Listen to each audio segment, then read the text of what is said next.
লূত তাঁর অতিথিদের রক্ষায় প্রাণপণ চেষ্টা করেন, কারণ তারা তাঁর মেহমান। শেষ পর্যন্ত ফেরেশতারা হাত বাড়িয়ে লূতকে ভেতরে টেনে নিলেন, কারণ ওই লোকেরা তার সঙ্গে শারীরিকভাবে জড়িয়ে পড়তে শুরু করেছিল।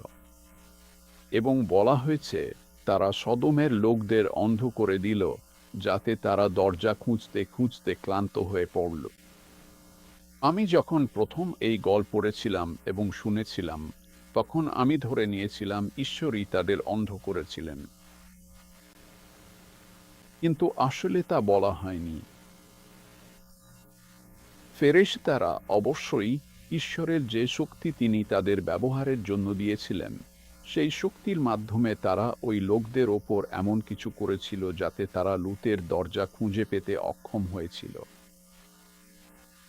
তারা ক্লান্ত হয়ে পড়ার পর নিজেদের বাড়ির পথ খুঁজে পেয়েছিল।